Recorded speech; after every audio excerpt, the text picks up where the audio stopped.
Iran Israel America के टकराव से जुड़े बड़े हमलों और इससे जुड़ी बड़ी खबरों का सिलसिला तो लगातार जारी है ही, लेकिन इस बीच एक बड़ी खबर ये आ रही है कि ईरान ने इजराइल के बेन गुरियन हवाई अड्डे पर ड्रोन से हमला किया। इजराइल और अमेरिका ने ईरानी नातांज यूरेनियम संवर्धन सुविधा पर भी हमला किया और ईरान के परमाणु ऊर्जा संगठन ने कहा है कि कोई हानिकारक रिसाव नहीं हुआ है।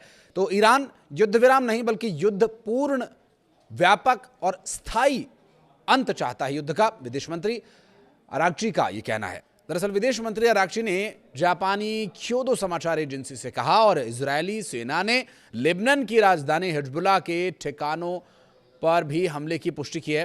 दरअसल जहां राजधानी में हिजबुल्लाह के ठिकानों पर हमले की बात सामने आई, वहीं होर्मुज स्ट्रेट को खुलवाने के लिए नाटो के शामिल होने पर संशय बाकी है, क्योंकि अमेरिकी प्रेसिडेंट डोनाल्ड ट्रंप ने कहा है कि भैया आपको तो आना ही पड़ेगा। एक तरफ वो कहते हैं कि हमें आपकी ज़रूरत नहीं, दूसरी तरफ वो कहते हैं आपको आना ही पड़ेगा। तो ब्रिटेन की टेरिटरी पर हुए हमले के बारे में भी बात करेंगे। नमस्कार, मैं हूं आशीष त्रिपाठी आपके साथ। ब्रिटेन की टेरिटरी डिएगो गार्सिया एक सैन्य अड्डा है जो अमेरिका और ब्रिटेन का एक साझा सैन्य अड्डा है।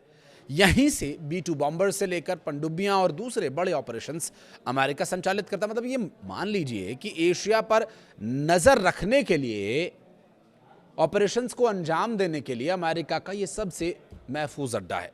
अगर आप इसे और बेहतर तरीके से समझना चाहते हैं तो मैं जब आपको बता रहा हूं तो आप अपने फ़ोन में या किसी भी आप अपने इक्विपमेंट में एक जो मैप है, वर्ल्ड मैप, उसे खोल लीजिए, या आपके पास कहीं अगर घर में कोई हार्ड कॉपी हो मैप की तो आप उस पर देखें और उन सिचुएशंस को देखें। तो भारत के ठीक नीचे है श्रीलंका, और श्रीलंका से कुछ मैप पर तो थोड़ा ही रहेगा, लेकिन वो हज़ारों किलोमीटर की दूरी पर ये डिएगो गार्सिया है। दरअसल ये वो जगह है जो है तो ब्रिटिश औपनिवेश डिएगो गार्सिया, लेकिन भारत से नज़दीक है। और जिस तरह से हमला यहाँ पर किया गया, ये जगह अब उतनी महफूज रह नहीं गई। लेकिन ईरान से गार्सिया तक हमला, अब तक तो ये था कि 2500 किलोमीटर ही ईरान मिसाइलें मार रहा है। ईरान से कहाँ इजराइल तक मिसाइलें मार देता है।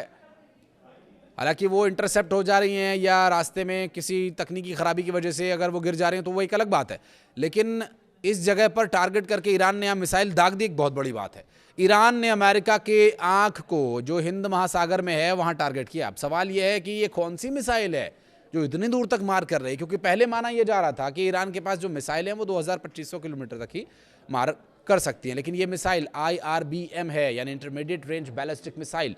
जिस रेंज की जो मिसाइल होती हैं उन मिसाइलों में ये ज़बरदस्त ईरान के पास हमला करने वाली एक मिसाइल है। दो मामलों को समझने की कोशिश करेंगे। पहले कि एक हिंद महासागर में मिसाइल दाग करके ईरान ने जो अपनी पावर से लोगों को चौंकाया है, जो ये समझ रहे थे कि ईरान लगभग अब युद्ध में कमज़ोर पड़ गया है, मिसाइलों के हमले कमज़ोर पड़ते जा रहे हैं, उन सबको अब पता चल गया होगा कि ईरान क्या कर रहा है और ईरान क्या कर सकता है। ईरान ने अपनी पावर से लोगों को चौंका दिया और ये बता दिया कि ईरान के पास कितनी ताकत है। ताकत की कोई कमी ईरान के पास नहीं है। और दूसरी तरफ ईरान ने अपने जहाज पर हुए हमले का बदला भी ले लिया। भारत से होकर के हिंद महासागर ये जहाज पहुंचा था और डिएगो गार्सिया से ही ये ऑपरेशन अंजाम दिया गया।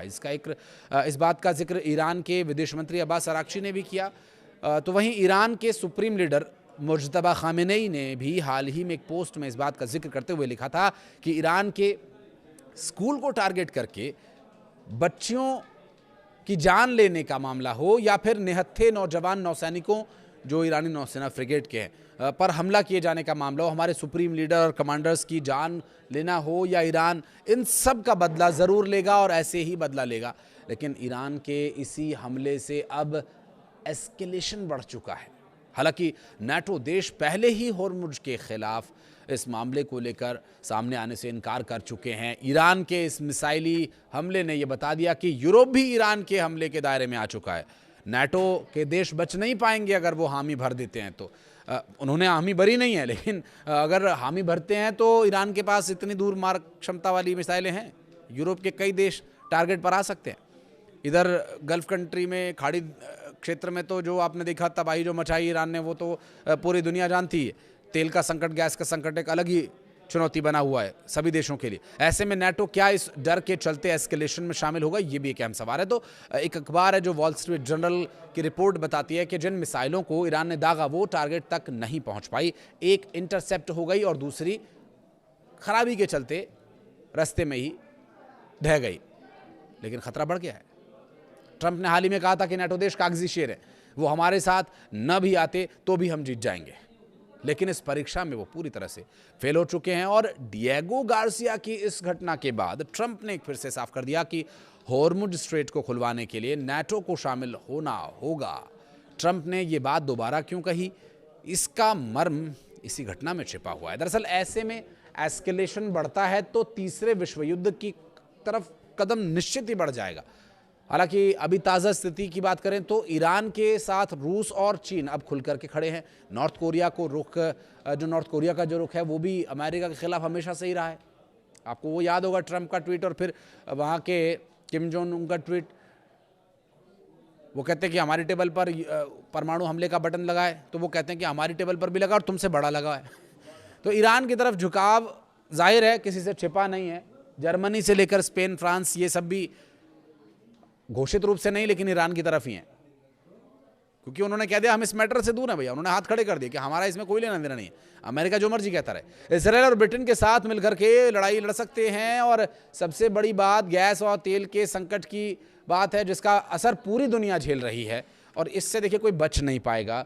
सबको तेल चाहिए, सबको गैस चाहिए, सबको ईंधन चाहिए, सबको ऊर्जा चाहिए। उसके बाद पहले देखिए सर्वाइवल की लड़ाई है, उसके बाद आप राजा बने, मंत्री बने, सिपाही बने, वो आपकी किस्मत। वर्तमान परिस्थिति अभी सर्वाइवल की लड़ाई है।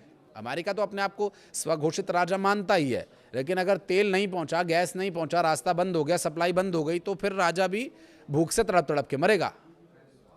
वीडियो को यहाँ तक देखने के लिए बहुत धन्यवाद।